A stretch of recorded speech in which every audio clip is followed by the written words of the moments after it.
You ever notice how silence gets louder when you finally decide to change? They all disappear. The noise, the friends, the comfort gone. And suddenly, it's just you, alone with your thoughts, your habits, your truth. Funny, isn't it? The moment you choose self-discipline is the moment the world stops clapping for you. See, people love you when you're distracted, when you're weak, when you're just like them. But the second you start controlling yourself, it makes them uncomfortable. Because your discipline becomes a mirror, and not everyone likes what they see. Self-discipline isn't loud. It doesn't beg for attention. It isolates you. It tests you.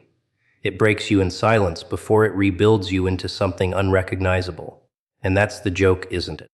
The same loneliness you're running from is the very thing that's about to change your life. Discipline doesn't start when you feel motivated. It begins the exact moment comfort loses its grip on you. Comfort is seductive, quiet, and dangerously convincing. It tells you to wait, to rest a little longer, to start tomorrow instead of today. It wraps you in routines that feel safe but slowly keep you stuck. And the hardest truth is that most people never question it.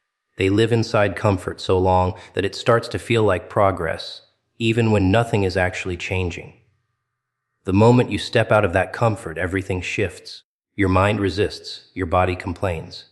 You start noticing how deeply you are attached to ease, distraction, and instant gratification.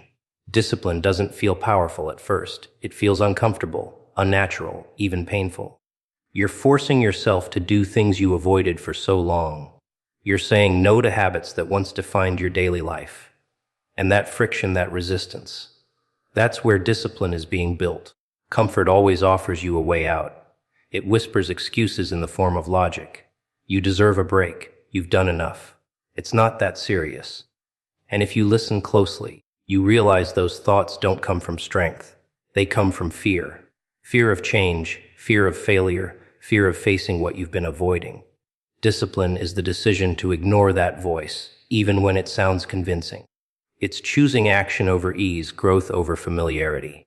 What makes this process even harder is that no one really sees it. There's no applause for waking up early when you don't feel like it. No recognition for doing the work when it's boring, repetitive, and mentally draining. It's quiet, invisible effort. And because it's invisible, it can feel lonely. You start to realize that most people don't operate this way. They choose comfort and they justify it. But you're choosing something different. Over time, something changes inside you. The same discomfort that once felt unbearable starts to feel normal. You build tolerance for struggle. You develop control over your impulses. You stop negotiating with excuses and start acting with intention. Discipline slowly rewires the way you think. You become less reactive and more deliberate. Instead of chasing what feels good in the moment, you focus on what actually matters in the long run. And that's where real power begins to show. Not loud, not flashy, but stable, consistent, and undeniable. You begin to trust yourself because you've proven again and again that you can do what needs to be done, even when you don't feel like it. That trust becomes confidence. Not the kind that seeks validation, but the kind that stands on its own. Comfort fades when you stop feeding it, and in its place, discipline grows, slowly, quietly, but permanently. Loneliness doesn't arrive all at once. It creeps in the moment you start choosing control over comfort. At first, it feels subtle. You skip one distraction, avoid one unnecessary conversation. Say no to something you used to say yes to without thinking. But those small decisions begin to separate you from the environment you once fit into so easily. The things that used to connect you with others. Late nights, mindless scrolling, empty routines start losing their hold. And with that, the sense of belonging begins to shift. You start noticing how much of your life was built around shared habits rather than shared purpose. People bond over comfort more than growth. It's easy to laugh, to relax, to escape together. But the moment you step into discipline, you're no longer moving at the same pace. Your priorities change. Your time becomes more intentional. And suddenly, the spaces you once felt comfortable in begin to feel out of place. Conversations feel shallow. Moments feel unproductive. You're present, but not fully connected. That's where the loneliness starts to take shape, not because you've lost people, but because you've outgrown certain patterns. And growth doesn't always come with company. Most people don't willingly choose discomfort. They avoid it, justify it, or delay it. So when you start embracing it, you're stepping into a path that fewer people understand. It creates a distance that isn't always visible, but it's deeply felt. There's also a different kind of isolation that comes from facing yourself without distraction. Discipline removes the noise. It takes away the constant stimulation that used to fill your time. And in that silence, you're left with your thoughts, your habits, your reality. No escape, no shortcuts. It forces you to confront parts of yourself you've ignored for too long. Your weaknesses, your excuses, your inconsistencies. That process isn't comfortable. It's heavy, raw, and at times overwhelming. You might question if it's worth it. You might wonder why it feels like you're losing connection while trying to improve your life. But the truth is, discipline reshapes your identity, and identity shifts don't always align with your current environment. The loneliness you feel isn't a sign that something is wrong. It's a sign that something is changing. You're no longer relying on external validation or constant company to feel grounded. You're learning to stand on your own decisions. As time passes, that loneliness starts to evolve. It becomes quieter, less painful, more familiar. You begin to understand it differently. It's no longer emptiness, it's space. Space to think clearly, to act intentionally, to build something real without distraction. You start valuing your own presence. You become more selective with your time, your energy, your attention. And instead of feeling isolated, you begin to feel focused. Discipline demands a level of independence that not everyone is ready for. It asks you to keep going without immediate support, to stay consistent without constant encouragement. And in doing that, it teaches you something most people never learn: how to rely on yourself, even when no one else is around. Your habits don't just shape your life. They quietly expose who you really are when no one is watching. Not your intentions, not your words, not the version of yourself you show to others, but the raw, unfiltered truth of your daily choices. Because at the end of the day, you don't become what you wish for. You become what you repeatedly do. And that repetition, that's where your real power either builds or breaks. It's easy to claim you want change. Easy to talk about goals, dreams, and a better future. But your habits tell a different story. They reveal what you prioritize when motivation fades. They show whether you choose discipline or distraction, growth or comfort. Every small action, waking up on time, sticking to a plan, resisting an urge, these are not just tasks. They are signals. Signals of control or signals of weakness.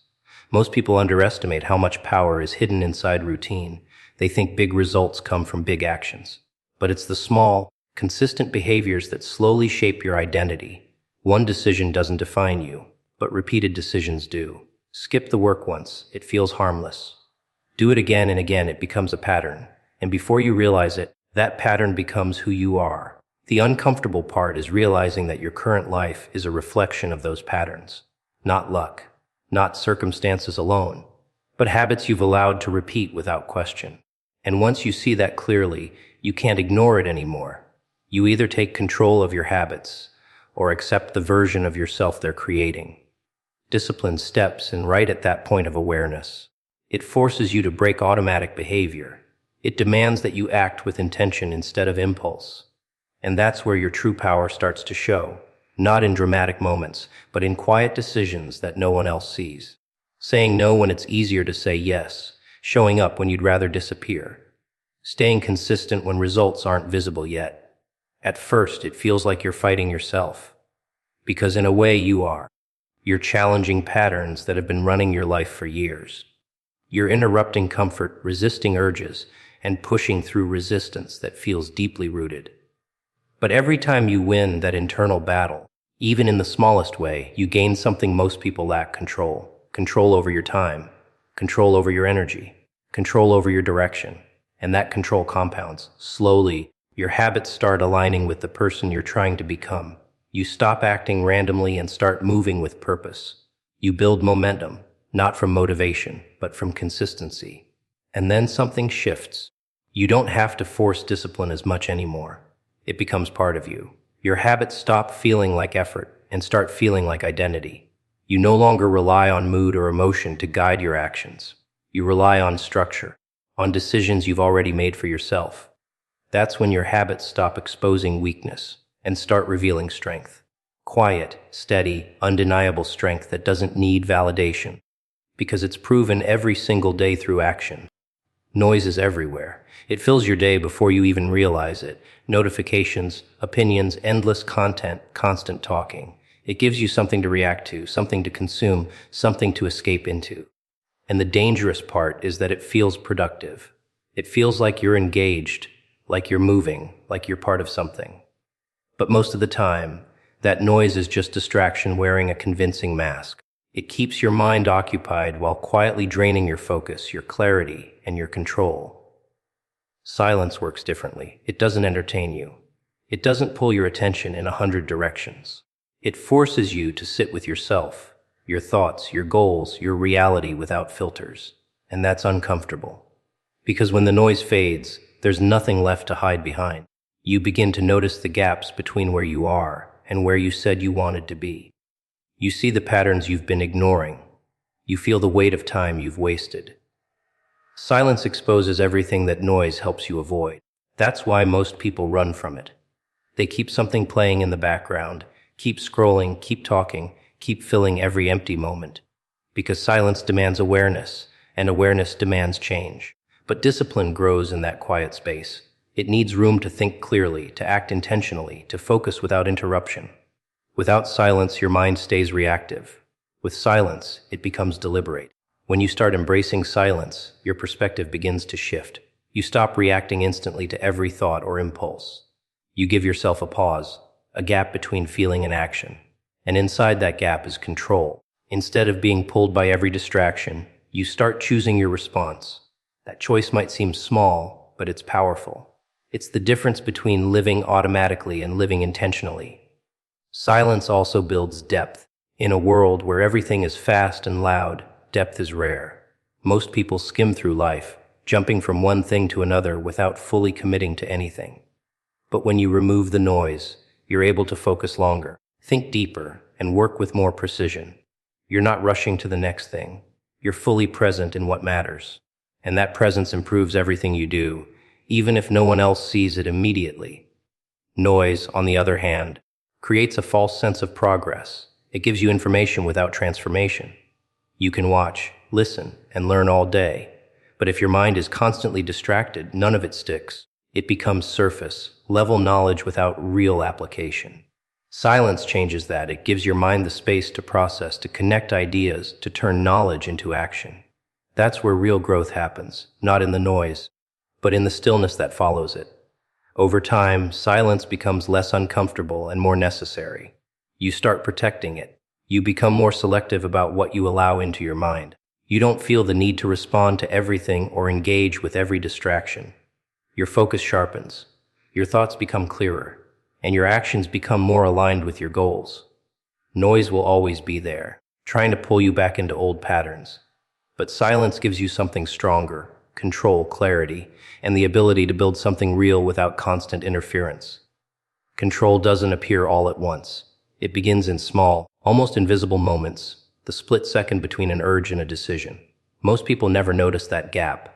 They react instantly, driven by emotion, habit, or impulse. They say what they feel, do what's easy, follow what's comfortable.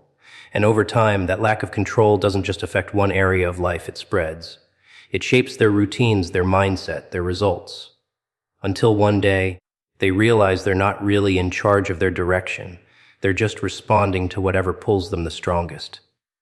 Losing yourself doesn't feel dramatic in the beginning. It's subtle.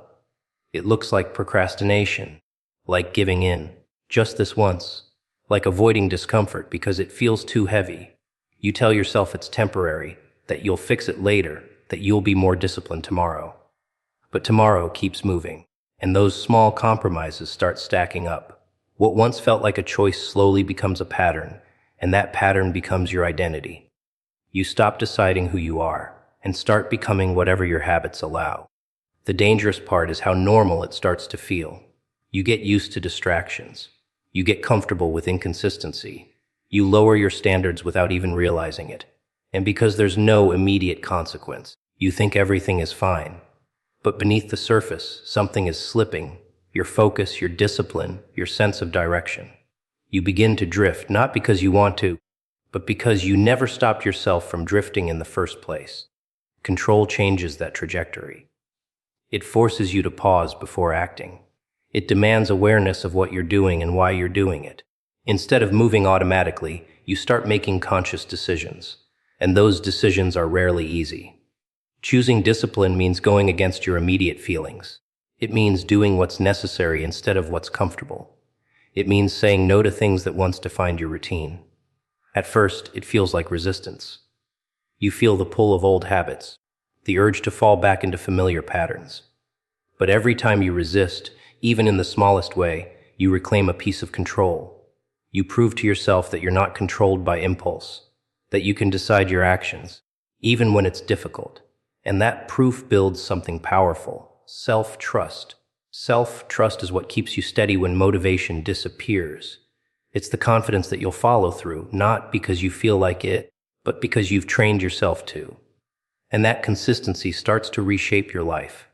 You become more focused, more intentional, more aware of how you spend your time and energy. You stop reacting to everything around you and start directing your own path. Without control, you're always at the mercy of your environment, your emotions, and your habits. But with control, you create stability. You build structure. You decide what matters and act accordingly. And over time, that control becomes part of who you are, not something you force, but something you naturally live by.